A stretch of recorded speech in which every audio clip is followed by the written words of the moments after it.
تیرے سینے کا زور، تیرے پنجوں کی طاقت، تیری دماغ کی تیزیاں اور تیری سوچوں کے اجالے، تیری زوردار ٹانگیں، تیرے کڑیل بازو اور تیری چوڑی چھاتی اور تیرے گلاب کی پتیوں جیسے ہونٹ، اے انسان یہ سب کچھ کہاں تراشا گیا؟ ماں کے رحم میں، اس تاریکی میں جو 3 پردوں میں تھی۔ تیرا سر تیرے گھٹنوں میں تھا اور تیرے رب نے وہاں تیرے اندر نسوانیت یا رجولیت کی صلاحیتیں پیدا کی، تیری آنکھوں میں چمک پیدا کی، تیرے کانوں میں نغمے بکھیرے، تیری زبان کے پٹھوں پہ قوت ذائقہ رکھی، تجھے بولنے کی صلاحیت دی، تیرے پنجوں میں زور رکھا۔ آج تو مفتی شہر ہے، آج تو علامۃ الدہر ہے، آج تو قاضی القضات ہے، آج تو منسٹر ہے، آج تو وزیر اعظم ہے، آج تو پہلوان ہے، آج تو شہزادہ ہے، آج تو بادشاہ ہے، آج تو زوراور ہے۔ آج تیری طاقت کے کیا کہنے؟ آج شیروں کو تو نچا لیتا ہے، ہاتھیوں کو تو بٹھا لیتا ہے، آج تو بڑا زوراور گھڑ سوار ہے۔ آج تیری طاقت کے کیا کہنے؟ تو کشتی کرتا ہے، زمانہ دیکھنے آتا ہے۔ آج تیری طاقت کے شوہرے ہیں، تیری عظمت کے تنتنے ہیں، لیکن انسان تو ایک ناپاک قطرہ تھا اور رحم مادر میں تھا۔ تیرے اندر یہ رنگ کس نے بھرے؟ تیرے کانوں میں نغمے کس نے رکھے؟ تجھے دماغ کی قوتیں کس نے دی؟ زبان کو بولنا کس نے سکھایا؟ آنکھوں میں توانائیاں کس نے رکھی؟ تیری زبان کا طوطی بولتا ہے، یہ سلیقے کس نے دیے؟ پھر اللہ فرمایا، کتنا زوردار بیان ہے، الیس ذالک بقادر علی ان یحیی الموتى، جو ماں کے پیٹ میں ایک نطفے کو ایک خوبصورت انسان بنا سکتا ہے، ہڈیوں کو جوڑ کے دوبارہ انسان نہیں بنا سکتا؟ کیا وہ دوبارہ تجھے کھڑا نہیں کر سکتا اپنے سامنے پیش ہونے کے لیے، جس کے حکموں کو تو نے توڑا ہے، جس کے فرامین کا تو نے مذاق اڑایا ہے؟ کیا وہ اتنا ہی بے بس ہے کہ اپنے حضور تجھے جو ہے وہ کھڑا ہی نہیں کر سکتا ہے؟ جس رب نے تجھے ماں کے شکم میں شکل دی، حضرت شیخ فرید الدین عطار بولتے ہیں، سانے کستی سلاتی می شود، ایسا کاریگر ہے مٹی سے بادشاہ بنا ڈالتا ہے۔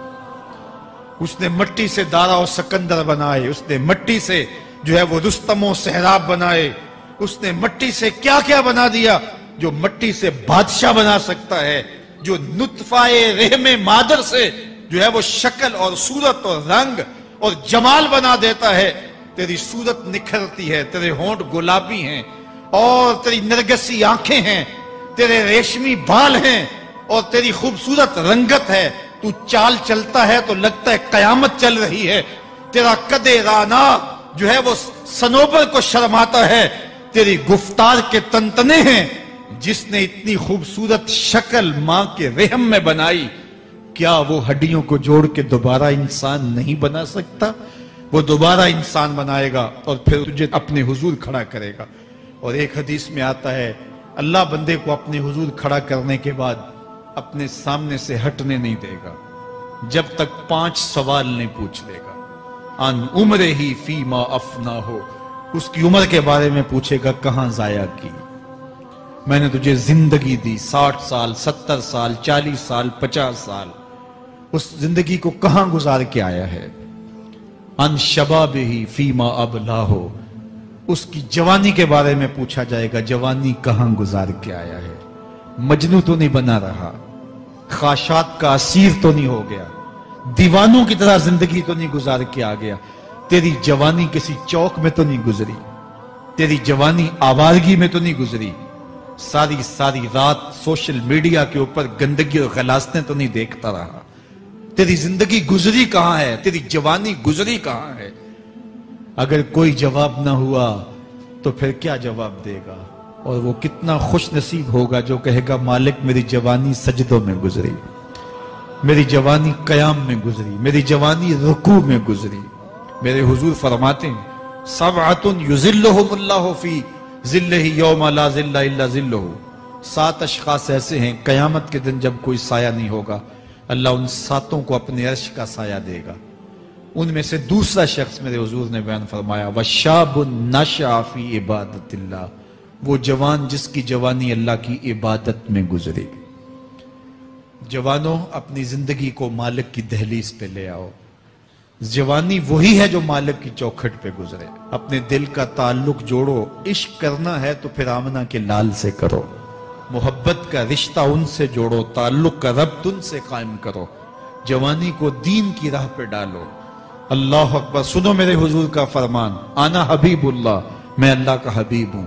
پھر فرمایا الشاب التائب حبیب اللہ، جو جوان جوانی میں توبہ کرے وہ بھی اللہ کا حبیب ہے۔ آؤ اللہ کے حبیب بن جاؤ، اللہ کے حبیب بن جاؤ، اللہ کے حبیب بن جاؤ۔